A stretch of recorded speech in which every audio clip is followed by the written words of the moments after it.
오늘 이 마태복음의 말씀은 많이 읽어보셨고 또 묵상하셨을 그러한 내용입니다. 성경을 읽어야지라고 새해 신년에 결심할 때 제일 먼저 읽는 성경이 마태복음이죠. 그리고 한 10장까지는 잘 읽습니다. 그래서 이 10장 내용까지는 잘 아실 거라고 생각합니다. 말씀의 제목이 두려움의 이후입니다. 말씀 전하기 전에 예일대학에서 교수로 있는 존 도널드 교수가 쓴 사람들의 마음속에 있는 두려움의 정체라는 책이 있습니다. 이 책에 보면 7가지로 사람들이 두려워하는 이유가 있습니다. 그것을 간략하게 말씀드리면, 첫째는 실패에 대한 두려움, 두 번째는 이성에 대한 두려움, 세 번째는 자기 약점이 드러날까 하는 공포에서 오는 두려움, 네 번째는 다른 사람을 믿을 수 없다는 두려움, 다섯 번째는 생각하는 것에 대한 두려움, 여섯 번째는 말에 실수가 있을까 하는 두려움, 마지막 7번째가 조금 중요한데요, 홀로 있기의 두려움입니다. 현대인이 7가지의 두려움을 갖는 원인, 이 7가지를 피하려고 자기도 모르게 마음속에 두려움을 갖고 있다는 것이죠. 우리나라에서 한 잡지사에서 리서치를 했습니다. 대학생들에게 20대에서 30대의 젊은이들에게 무엇이 가장 두렵습니까? 라고 물었습니다. 2가지가 나왔는데요. 첫 번째는 실패였고 두 번째는 죽음이었습니다. 무엇이 가장 두렵습니까? 라고 묻는 그 물음에 답을 하는 20, 30대의 젊은이들이 대답하기를 실패가 가장 무섭습니다.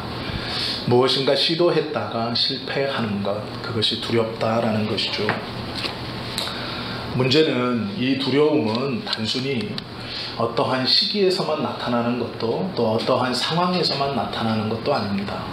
삶을 살아가면서 삶의 전반에 걸쳐서 이 두려움이 우리의 삶을 자꾸 부정적인 것으로, 좋지 않은 것으로, 그리고 좋지 않은 결과로 나타난다는 데 문제가 있습니다. 신앙을 가지고 있는 우리도 마찬가지이죠. 마음속에 두려워하는, 피하고 싶은 두려움이 있습니다. 성경은 그 두려움에 대해서 이야기하고 있죠. 학생들이 시험 볼 때 두려운 마음이 생기면 그동안 공부했던 모든 것을 잊어버린다라고 표현합니다. 아무것도 기억나지 않는다라는 것이죠. 피아노 콩쿠르에 나가는 학생들이 긴장을 하게 되면 손가락이 안 움직인다고 합니다. 그렇게 연습했고 눈을 감고도 잠을 자면서도 움직였던 손가락이 막상 대회 당일 많은 사람들 앞에서 심사를 받는다라고 생각하면 두렵고 긴장한 나머지 잘하던 것도 잘하지 못한다라는 것을 우리가 알고 있죠. 그것은 실패에 대한 두려움 때문입니다. 내가 이 시험을 잘 보지 못하면 어떡하나, 이 테스트에 통과하지 못해서 실패하면 어떡하지? 라는 두려움이죠. 성경에서는요, 이러한 종류의, 모든 종류의 두려움을 가지고 있는 하나님의 백성들에게 누누이 말씀하시는 말씀이 있습니다. 두려워하지 말라라고 말씀하시죠. 두려움이 없을 때 사람은 기억력이 좋아지고요, 바른 판단력이 생기고 지식을 습득할 수 있습니다. 두려움을 가지고 있으면 지식의 습득 또한 매우 더디고 바른 판단력도 할 수 없습니다. 바르게 말하거나 사고하거나 바르게 행동할 수 없습니다. 내가 무엇인가에 대한 두려움에 직면하면 잘하던 것도 잘하지 못하게 되죠. 성경에서 처음으로 등장하는 두려움이 있습니다. 창세기 3장 10절에 보시면 아담이 하나님을 보고 두려워 숨었다라는 말씀이 있습니다. 그 전까지 하나님은 자신의 벗과 같았고 아버지와 같았습니다. 그 에덴 동산을 거닐면서 수없이 많은 이야기를 했고 하나님이 일방적으로 선물로 주신 너무나 귀하고 많은 선물들 가운데 아담은 행복했습니다. 세상의 어떠한 것과도 비교할 수 없는 이브를 처음 보았을 때 그의 감탄사가 이는 내 뼈 중에 뼈요 살 중에 살이다 라는 감탄사였습니다. 즉 나의 몸보다 더 귀하다, 내 몸과 같다 라는 감탄사입니다. 그 귀한 선물을 주신 하나님과 아담과의 관계가 두려움의 관계로 변할 때가 창세기 3장에서부터입니다. 왜 숨었을까요? 아담의 마음속에 죄가 들어오기 시작했기 때문입니다. 하나님의 뜻과 어긋나는 것은 우리는 두려움을 갖게 하는 출발입니다. 우리가 왜 온전한 지식을 습득하지 못하고 온전한 판단과 바른 생각과 바른 말을 하지 못하는가? 그것은 하나님과의 관계가 두렵기 때문입니다. 정확히 말하면 우리의 마음속에 죄들로 인하여 하나님 앞에 온전히 나아갈 수 없다는 두려움이 삶의 모든 곳에서 동일한 영향력을 미치고 있다라는 것이죠. 시험 공부를 아무리 해도 막상 시험이 되면 떨려서 아무것도 할 수 없습니다. 그것은 단순히 내가 긴장하는 것이 아닙니다. 그 근원을 찾아가 보면 우리의 마음속에 있는 죄들이 우리의 영혼을 묶어 그 두려움과 그 긴장을 유발시키고 있다라는 것이죠. 가장 먼저 두려움을 떨쳐낼 수 있는 것은 하나님과의 관계를 바르게 정립함입니다. 그것이 먼저이죠. 아담은 잘못한 것이 없을 때 하나님은 기쁨의 목소리였고 반가운 분이었고 감사한 분이었고 즐거운 분이었습니다. 그러나 그의 마음속에 꺼림이 있을 때 하나님의 음성은 두려운 것이고 피하고 싶은 것이고 듣고 싶지 않은 것이었습니다. 고속도로에서 과속으로 달리는 사람은 경찰차만 나타나면 덜컹합니다. 왜요?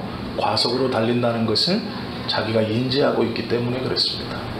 그러나 주행속도를 지키며 차선을 잘 달리고 있는 사람은 경찰차가 아니라 그 경찰이 자신의 차를 세워도 아무런 꺼리낌이 없습니다.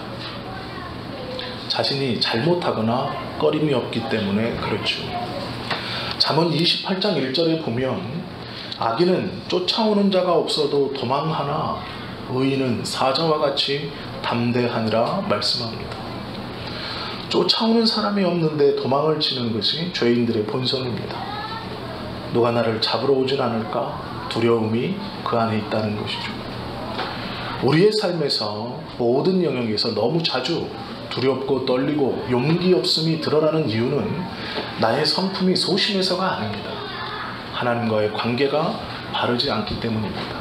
그 내면적 두려움이 우리의 삶의 겉표면으로 나타나기에 누구 앞에 서서 말하는 것이 두려워지고 시험을 보는 것이 두려워지고 어떤 사람과 관계 맺는 것이 두려워지고 이성의 거절이 두려워지는 것이죠. 우리의 내면의 문제가 해결되지 않고는 겉으로 드러나는 삶의 두려움의 문제는 연습한다고 해서 내가 자주 해본다고 해서 절대로 바뀌는 것이 아닙니다. 두려움의 모든 원인은 하나님을 향한 인간의 불순종과 불신앙이 원인이며 출발입니다. 하나님에 대한 두려움이 자신의 부족함을 보게 되고 하나님의 동행보다 자신의 능력 없음이 너무 커지기에 모든 일에 자신감이 없어지는 것이죠. 시험 볼 때 생기는 두려움이 있으십니까? 차를 타고 가다가 앞차가 차선을 넘어오면 어떡하지? 요즘에는 비행기 사고도 많은데 내가 타는 비행기가 떨어지면 어떡하지? 배도 안전하지 않고 자동차도 안전하지 않고 비행기도 안전하지 않을 것 같은데 자전거를 타고 다니까 자전거도 사고가 참 많이 난다는데 왜 이런 삶의 두려움이 생길까요? 그 하나님의 동행하심을 믿고 있지 못하기 때문입니다. 하나님이 나의 삶을 지켜주시고 붙들고 계신다는 확신이 없기 때문이죠. 이러한 공연한 생각의 두려움에 사로잡히면 나중에 보면 그것은 부질없는 어리석음이었다는 것을 우리가 알게 되죠. 믿음이 없기 때문에 생기는 두려움, 적당한 얘기일지는 모르겠지만 아이들은 아버지가 운전하는 차에 타서 불안해하는 경우가 없습니다. 안전벨트를 꼭 매고 뒷좌석에 있는 천정에 매달린 보조벨트를 손으로 붙들고 부들부들 떨면서 언제 도착합니까 아버지? 이렇게 하는 아이들은 없습니다. 왜 그럴까요? 우리 아버지는 운전을 누구보다도 잘한다고 생각하는 것이 아이들입니다. 비록 우리 엄마가, 나의 엄마가 면허를 딴 지 한 달밖에 되지 않아 가다 서다 해도 아이들은 엄마를 의심하지 않습니다. 그 안에서 장난치고 자기들끼리 떠들고 평안히 가죠. 왜 그럴까요? 엄마의 운전 실력은 모르지만 엄마를 믿기 때문에 그렇습니다. 아빠의 운전 실력을 판단할 능력이 아이들에게는 없지만 아빠를 믿기 때문에 그렇습니다. 하나님에 대한 믿음도 이것과 같습니다. 하나님의 능력과 하나님의 무소부재하심과 무소불위하심을 다 알지는 못하지만 그 하나님을 믿고 있기에 평안히 갈 수 있는 것이죠. 그 하나님을 믿지 못하기에 평안히 가지 못하는 것과 이야기를 바꾸면 동일한 이야기입니다. 성경은 언제나 성도들을 향해서 담대하라, 두려워하지 말라, 놀라지 말라 말씀하고 있습니다. 왜 그럴까요? 하나님의 운전 실력을 우리가 다 파악하지는 못하지만 그 하나님을 믿고 있기 때문에 담대할 수 있고 놀라지 않을 수 있다고 말씀하는 것이죠. 믿음이 있을 때 두려움이 물러갑니다. 하나님은 전능하신 분이죠. 실수가 없으신 분이죠. 무소부재하시고 무소불능하시죠. 그리고 언제나 우리를 사랑하시죠. 육신의 아버지는 실수할 수 있지만 하나님 아버지는 절대로 실수하지 않으십니다. 육신의 아버지는 나약해질 때가 있지만 하나님 아버지는 나약해지시지 않는 분이십니다. 하나님을 믿는 모든 사람은 누구를 막론하고 담대할 수 있는 이유입니다. 또한 우리가 잘못 알고 있는 지식에 관한 것도 마찬가지입니다. 믿음이 있어야 온전한 지식을 가질 수 있습니다. 이것이 무슨 얘기냐면요, 요한복음 6장 69절에 보면 우리가 주는 하나님의 거룩하신 자이신 줄 믿고 알았습니다 라고 말씀합니다. 잠언 9장 10절에 보면 여호와를 경외하는 것이 지혜의 근본이요 거룩한 자를 아는 것이 명철이다 말씀합니다. 올바른 지식과 온전한 지식과 지혜도 하나님을 알고 하나님을 믿고 하나님을 경험하는 것에서부터 출발되어지는 것입니다. 시험을 잘 보고 싶으시면 공부를 열심히 하셔야 됩니다. 그것과 함께 하나님을 바로 알아야 그 지식을 바로 선용할 수 있습니다. 믿음이 있어야 지식이 성립된다라는 이것은 세상의 사람들은 결코 알 수 없는 하나님의 놀라운 신비이며 은혜입니다. 예수 믿고 머리가 좋아져서 정확히 말하면 하나님에 대한 믿음이 생기고 나서 바른 지식을 습득했고 그 지식을 바르게 활용하기 시작했다는 뜻입니다. 믿음이 있고야 지식이 생긴다라는 이 말씀은 믿음이 없으면 아무런 지식도 성립되지 않는다라는 것입니다. 그것은 뜬구름을 잡는 것이며 성경의 가르침대로 모홍학 선생의 가르침을 따르는 허망한 것입니다. 하나님을 아는 지식이 우리 안에 선행될 때에 바른 지식을 쌓아갈 수 있는 것이죠. 오늘 본문 28절에 보면 몸은 죽여도 영혼은 능히 죽이지 못하는 자들을 두려워하지 말고 오직 몸과 영혼을 능히 지옥에 멸하시는 자를 두려워하라 말씀하고 있습니다. 우리에게 두려움을 주는 세상의 것들은 우리의 육신에 해를 끼칠 수는 있습니다. 우리에게 경제적인 어려움을 줄지도 모릅니다. 육신을 조금 피곤하게 하거나 아프게 하고 고통스럽게 할 수 있을지 모릅니다. 그러나 세상이 우리에게 주는 두려움의 결과는 우리의 영혼은 다치거나 상하게 할 수 없습니다. 하나님께서 우리의 영혼을 붙들고 계시고 우리와 함께 계시고 지켜주시기에 세상의 그 어떤 두려움도 진짜 두려움이 아님을 우리가 알아야 합니다.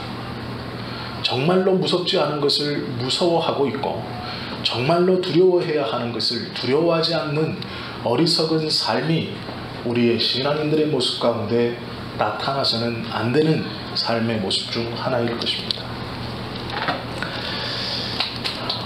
한 목사님의 예를 들려드리겠습니다. 요즘에 이 독립운동가들이 많이 조명받고 있는 그러한 시기입니다.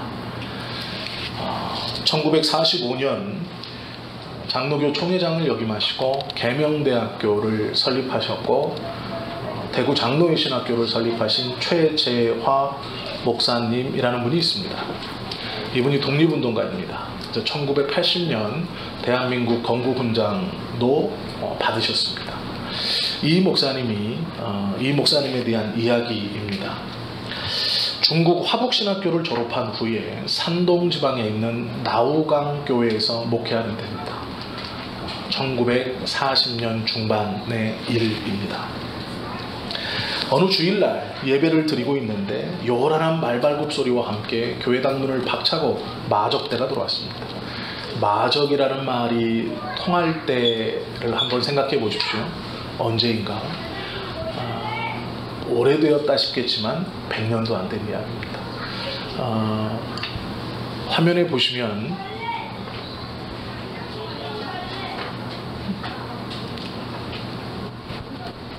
목사님 사진이 남아있을 정도로 오래된 분은 아닙니다. 이분이 심무하는 교회 주일날에 마적대가 들어왔습니다. 예배당 문을 빵 발로 차고 들어와서 성도들을 쭉 둘러본 뒤에 그 중에 하나가 총을 촥 하면서 예배를 준비하고 있었던 이 최재화 목사님의 가슴에 총을 대었습니다. 그리고 이야기합니다. 무슨 헛소리를 짓거리느냐, 이렇게 말했습니다. 그때 이 최재화 목사님이 조금도 당황하지 않고 이렇게 대답했다고 합니다. 내가 죽는 것은 어려운 일이 아니지만 당신들이 걱정이요. 우리가 뭐가 걱정이냐? 우리는 잘 먹고 잘 살고 있다. 당신들이 예수님을 믿어야 지옥 안 가고 구원받소. 오냐? 좋다. 내가 오늘 너 천당 보내주마. 라며 안전장치를 풀었습니다.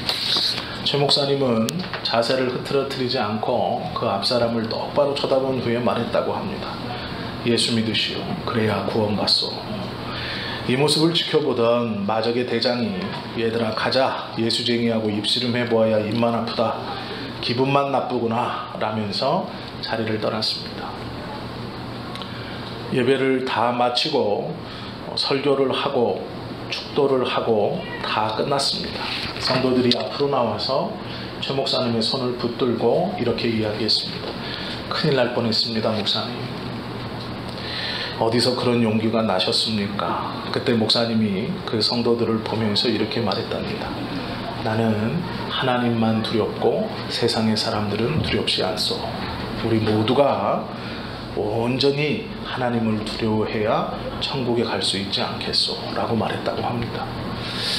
짧은 이야기이고 오래된 이야기이지만 100년도 되지 않는 약 60, 70여 년 전에 신앙인이 고백했던 예수 믿어야 천국 가지 않겠소 라고 했던 죽음 앞에서 그렇게 고백했던 이 신앙의 용기는 삶에서 자신의 육신을 위협하는 두려움을 하나님을 향한 두려움으로 바꾸고 하나님 외에는 그 어떤 누구도 두려워하지 않는 믿음의 삶에서 나오는 고백이죠.